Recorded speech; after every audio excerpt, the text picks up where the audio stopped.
Good morning, good afternoon, good evening, wherever you are in the world. Welcome to FPL Don't Panic. I am Des Smith, and a host who is in a very, very, very good mood. It's not even over yet, but that has been a good game week so far. Still got Hall to come. So in this video, we'll just give you an update on the week, how it's gone, and sort of just run through the players, where we're at. Talk a little bit about plans going forward, but I've got a fairly comprehensive video I want to do later in the week where I'm going to take you through a little bit of my methodology. I've sort of been threatening to do it for a while. You probably note I twirl this a lot when I'm talking. I do like working with pen and paper, and this is how I work. That's what I sort of, lay my team out, look at my averages, my projections, future fixtures, and that's another. I produce sort of a forecast for the team I'm putting out and how it will do. And as you'll know from previous videos, I'm always trying to aim to try and see if I can get a team out there that's likely to hit the 70 points. So as I aim towards a top 100k finish by end of season. It's not an exact science, but it's proven so far surprisingly accurate. Take this week as an example. I predicted 67 points, excluding captaincy. I always leave the captaincy out of my predictions. The reason for that being it's just a fudge factor. Sort of, whatever will happen, will happen. Give an example of that where my predictions, as I say, have been surprisingly accurate. Not 100% accurate, obviously, but as I said, 67 points this week. And if Salah hadn't hauled, and then Bruno coming in just with the 2 points, and say if Hall only gets 2 points tomorrow, I would have ended up on exactly 67 points. The only 3 weeks where it's been way off the mark were in the that period where I brought Haaland in on the wild card, and I had my Arsenal defence, and Arsenal decided that they didn't know how to keep clean sheets anymore in really, really easy fixtures, and Haaland just disappeared. Yeah. Don't know what's going on there. Seriously, it's done very, very well for me the last since I moved him out. Brought in Salah and Cunha. But crikey. Anyway, enough of that. That's stuff we can talk about another time. Let's run through the team. We'll try and keep it reasonably brief. And because we'll have a lot to talk about in the next video, particularly when I sort of take you through some of this and some of my transfer plans, and where I'm thinking I'm going to take this team, by about game week 15, 16. Right, kicking off, Henderson the dilemma. That boy's going to be the death of me. He really is. Every time I've put in a plan in place to move him out, he goes and does something. This week, penalty save, which I was obviously delighted about. I couldn't believe it. I was watching one of the matches and had Goal Rush on here in New Zealand. We have Goal Rush. It flicks to other games as things come in and says, "Oh, penalty!" And they went over to the penalty. I thought, "Oh yeah, here we go. Clean sheet already gone. Now he's going to even lose 1 point." And what a save! Yeah. So I think what's going to happen there, brilliant. Seven points from Henderson. He's got a couple of decent fixtures coming up. Then when those 2 fixtures are out, I've got Fabianski on the bench, who actually has 3 decent fixtures if Areola hasn't come back in. So I think I'm just going to stick with it for now. The fact is, Henderson is actually he's about 10 points, even despite all my frustrations with him. He's 4.4 million. He's only about 10 points off, I think, Onana's top. It's just not worth it. The upside is so low, and he keeps coming in with something, one return every 5 game weeks. He picks up the odd save point here and there. I think we'll just let him tick along. We'll review that situation on the next wildcard. Of course, in 3 game weeks' time, I'm going to be going, put one little hair. No, there is no hair. There is no hair. 1 little hair is left. Yeah. Be gone. Guardiola. Now there is a dilemma. He spent more time in Spurs half than he did in his own half. Maybe that's why they looked so crap in defence. I don't know. But he could have had returns. He could have had a goal, could have had a couple of assists. He stuck a couple, I think, onto Haaland's head. He had one decent opportunity to shoot on goal, which he missed. So this is a dilemma, and has cash tied up there that I can release. And as I say again, this is something I'll talk about in a couple of days' time when game week 12 is over, and I'll talk about some of the plans going forward. Some money tied in there, which will get me to Isaac, which is something I really, really want to do by game week 16. We'll talk about that. We'll talk about that in a few days' time. For now, yeah, City, shocking.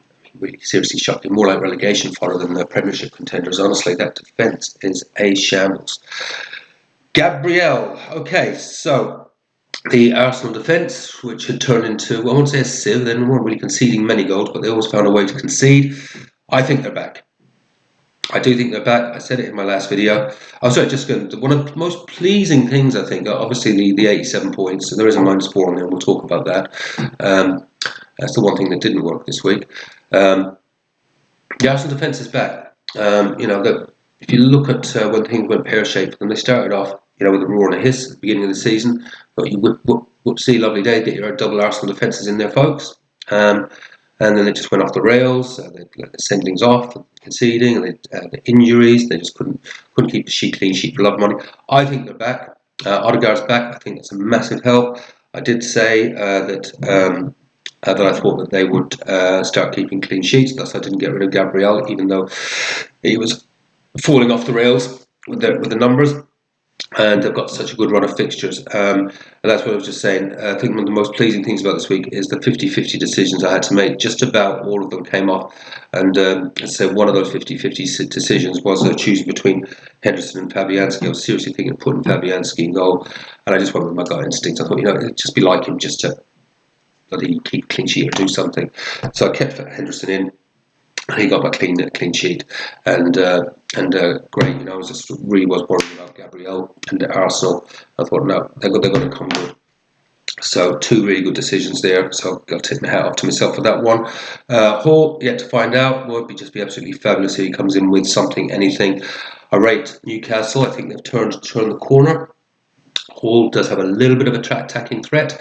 And I think at St James's Park, I'm always going to give Newcastle a chance at the moment. I think they're looking a lot more solid. Hall was actually in my very, very original team right at the start of the season, and obviously he wasn't played, so got rid of him fairly quickly.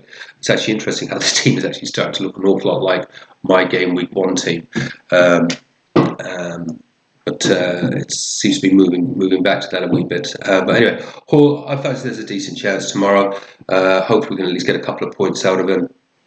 But a clean sheet, an assist, if he can get his head on something. Oh, happy days indeed. Who else did we have? Okay, so yeah, moving into midfield. So this was another big decision. I spoke in my last video, team selection video, about who I was going to captain. And I was really, really wrestling between Salah and Palmer.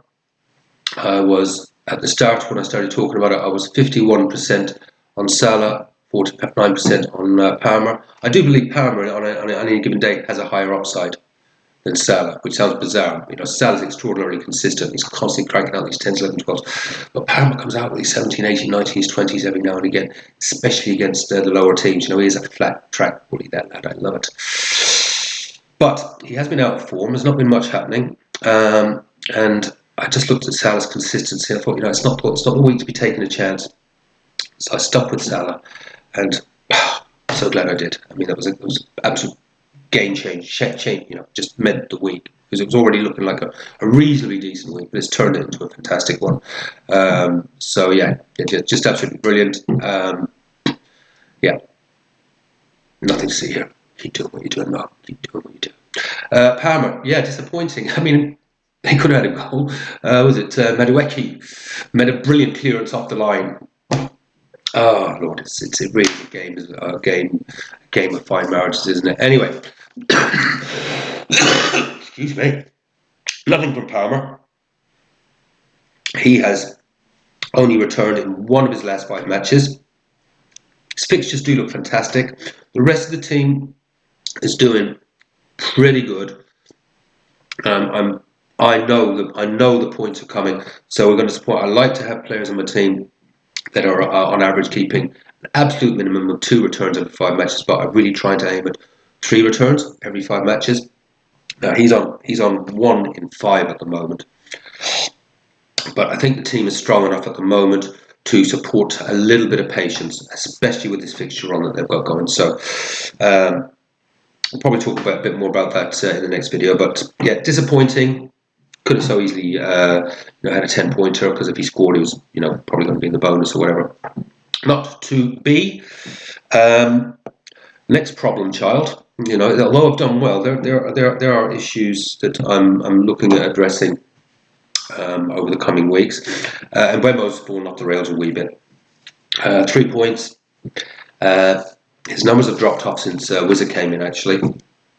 We've also got now the thing with Thiago in the mix. I love him very much. I just think he's a fabulous player, but I think his threat's been diminished now. He seems to be playing deeper and wider.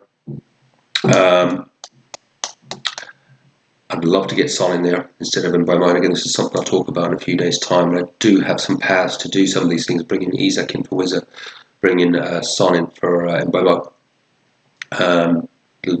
It'll be a little bit tricky, and I've got to crunch the numbers to see is it actually worthwhile, because it will obviously involve weakening other areas of the team, namely the defence. I've gone with 5 rotating, 4.4, 4.5s, which, to be honest with you, the way my defence has been performing for the last few weeks, I've still been doing good numbers, might not be the end of the world. I've got a watch list I'm keeping a very close eye on, which I will take you through as I sort of talk about my plans going forward. But it's certainly something I am considering very, very strongly. But I will have Son or Isak in sometime in about 3 or 4 weeks. Saka, what a joy that boy is. He's averaging 8 at the moment over his last 5 game weeks: 16, 9, 2, 2, 13. Those 2-2s, I think it's come, in that period where Odegaard's been out. Odegaard's back. He just looks a different player yesterday. Just looked fabulous. Fixtures are just absolutely brilliant. Couldn't be happier. Could see some good returns from him over the next 4 or 5 weeks. Let's come to my mistake. The one thing I definitely got wrong, which was the hit. Brought in Bruno for a hit. So my transfers, I did 2 transfers. I brought Hall in for Lewis. Don't know how Hall's going to do tomorrow, but that wasn't a hit. That was a transfer. But I did that transfer. I wanted to get rid of Lewis. It's just not been happening for him, has it? But I brought Hall in. Decent enough fixtures, good rotations with my other defenders. But the main reason I went for Hall was because it gave me the exact money to bring Bruno in on a hit. So Johnson out, Bruno in as the hit. Now, I don't feel too bad that Johnson came off the bench and scored, even though because Johnson, I think, I'm 99% certain, would have been on my bench anyway. So I wouldn't have got that point. So let's say bye-bye to that. I wouldn't have got that. So I'm not going to beat myself up too much about that. But I keep going on, about hits. Don't take hits. Don't take hits. I keep bloody taking hits. They never work. They never work. And when I did the review of the top 50 last week, and then we analysed some of the top 5 teams, no hits there. These guys don't take hits. They work around it. They find a way around it. They don't panic. They work around it. So I had the FOMO factor, obviously, with Bruno, and he didn't look right yesterday. I mean, this is the thing. This is where I think I should have thought this through a bit more and waited for this new manager to see what sort of roles they use this guy's. He didn't look as effective. I mean, he actually didn't have a bad game. He created a few things, but just felt his attacking threat in the box, getting into the box, was really diminished. He wasn't moving around the pitch like he normally does. He's obviously, the new manager's obviously got a role for him. And that role just seemed to be, a wee bit deeper, connecting things and maintaining sort of a certain area of the pitch. I'm not saying that's wrong. It ain't necessarily good for me in FPL. Got to monitor that situation. I love Bruno to bits. He's averaging 7 across his last 5 game weeks. But is that going to be continued? Is that going to be continued in this new role with the new manager? We'll see. Monitoring that situation, not a problem for now. Some couple of reasonable fixtures. he rotates. Actually, he will be actually in rotation with someone on my bench. We'll talk again about that later in the week. So not overly worried about it for now. Just got to watch that situation develop. Then we move on to my star boys. Yeah, decisions that I made. Another one. I think I haven't even gone through all the decisions that I made that have worked so well, but this was definitely a good one. Was João Pedro. I really was thinking, do I leave him on the bench? I mean, he's actually just come back from injury. He only had 30 minutes. Is he going to be, rest again and just brought on and used, used quite sparingly? And then I thought, what? Even if he come on for 30 minutes, Wiz is just not going to score away from home. He never scores away from home. So I thought, I'm just going to put him out there, leave it in the lap of the gods. He started, and I did mention that as well. That the manager does say that he's our talismanic player. He's our leader. He's a game changer, but it's still a decent chance he'll start. So put him out, and the rest of this is history. Was it 12 points? Fantastic. Brighton's fixtures are just actually fabulous going forward. I've got them in front of me. Have I? No, but I mean I'll just go through this later in the week. Really, really, really good fixtures. Really good fixtures. I'm very hopeful that if he can maintain anything even close to what he's doing at the moment, that's going to be really, really good. And of course, we've got Cunha, the real star boy. His numbers, his underlying numbers, are not really high. They're actually quite low. It'd probably be, even with these returns he's doing, but he's just so clinical, and you just don't know what he's going to pull out of his hat. He ended up 16 points. What's he been over the last 5 matches? 2, 9, 6, 12, 16. And he just seems to be getting better and better. Wolves fixtures are just brilliant. Wolves have got a great run of fixtures coming up. At the moment, as I say, I talk about wanting to bring in Isak. That would be for Wizza. But even if I decide to go for Son and just leave the Wizza, João Pedro, Cunha thing as rotating forwards, it's working. It's working. I do want Isak though. So that's it. So 87 points. Take the 4 off there. Currently in the top 250k. That was too small for me to read. 230, 233, something like that. Considering I was sitting at 2.5 million, I dropped out from something like 600,000 over just literally a few great game weeks down to 2.5 million. I did major surgery after my disaster for wildcard, and it has just couldn't have gone better. When I did my changes, I really did decide that I really just have to reset my plans, just try and get back into that top 1 million, and hopefully maybe at least get entrenched maybe in the top 750k by game week 15. That was the plan. Might have to review that plan because I'm currently sitting in the top 250. Might slip out of it. Obviously, we've got one more fixture to come. Isak could do me some damage. I'm sort of torn there. I want to see his form and be good. At the same time, I don't want him to get 2 or 3 goals. Get one just okay. Yeah, he's ticking along nicely. But you never know. But hey, Byrne might get his bonds on something, or he might kick clean sheet, get his head on something. Who knows? It's football. It is a funny old game, as Jimmy Greaves used to say. I'm going to leave it at that. Like I say, just really, really, really pleased. 87, 83 when we take 4 off. Top 250k. Hopefully we'll hang in there. Don't think I'll fall too far outside it. Isak's got a reasonable ownership. I don't think it's that massive yet. It's going to grow. I think over the coming weeks. Just very, very happy. I hope you all are doing well as well. There's going to be some mad swings this week. It really, really is. It would be interesting when we take a look at the top 50 later in the week to see what's happening there and what the teams are doing and who's at the top and how much has changed and any sort of particular tactics or learnings we can take out of it. But on that, I hope it is going well for you. As I say, I'm top of the pops this week. Next week it could be all change. It's FPL. It drains us emotionally, but we love it.